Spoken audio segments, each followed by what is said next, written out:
Hey everyone, Dan Weintraub, danweintraubcoaching.com, or Dan Weintraub Books on Amazon. My 4 books about neurology, neurophysiology, neuro-hacking can all be found there. Today I'm going to talk to you about tolerance, about each of us having a very unique internal experience and capability to tolerate certain internal experiences.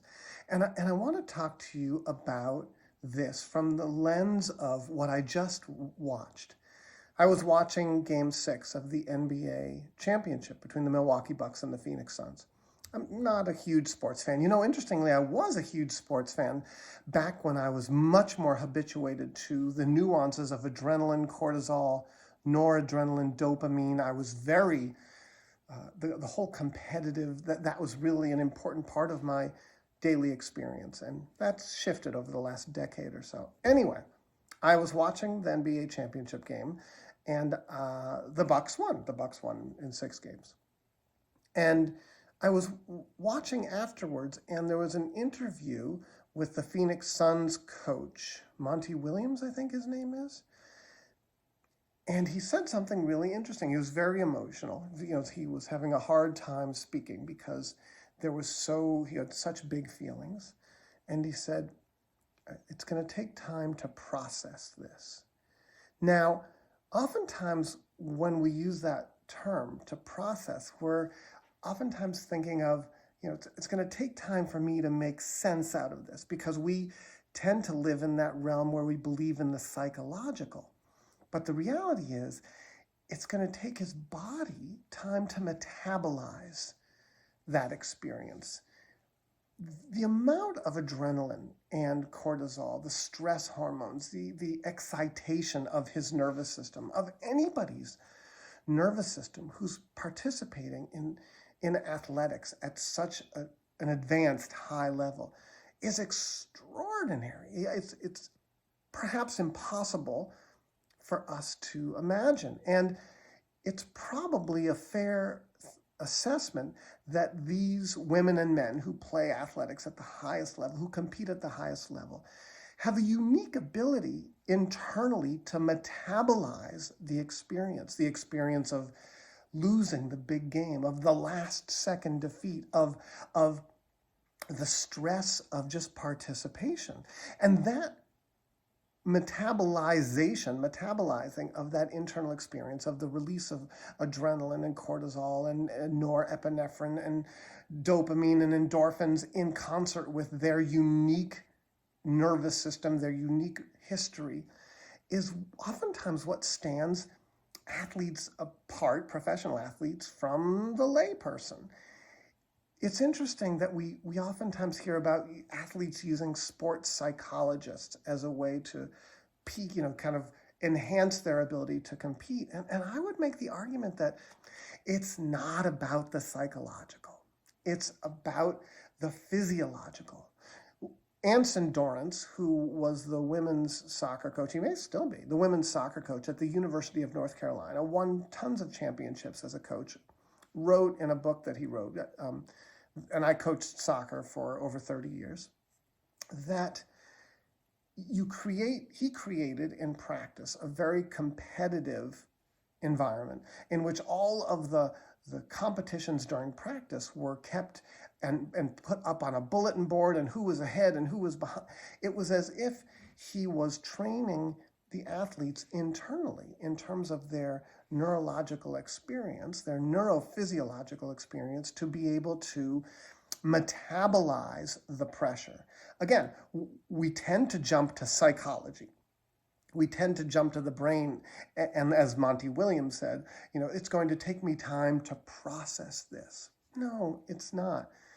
It's going to take him time to metabolize it in his body, to get to a point where he's more regulated in relationship to thinking about the loss, and also just to get to that place where the excitation of the past months of competition, of playoff competition, of the entire experience becomes less of this. And when I say this, I mean, again, the internal dysregulating neurophysiological experience. He doesn't have to understand it. He doesn't have to process it.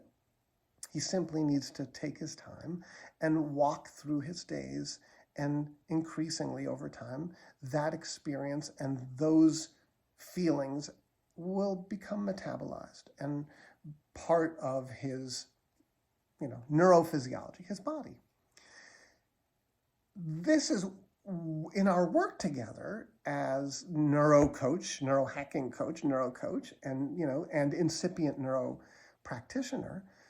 Part of what we're doing is developing practices that help you metabolize life.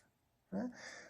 Each of us metabolizes experiences very differently. And part of what we're trying to figure out when we work together is what works and what doesn't.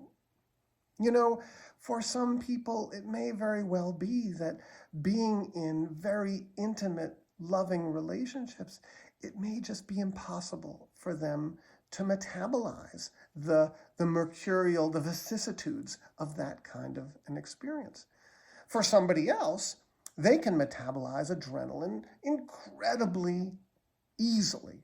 And I've mentioned before Alex Honnold, the dude who climbed El Capitan without any ropes all by himself in a matter of hours, seems to be able to metabolize, his cortisol response, which in terms of a measurement of his brain is almost non-existent. His amygdala just doesn't seem to go into fear, fight, flight, or fawn mode.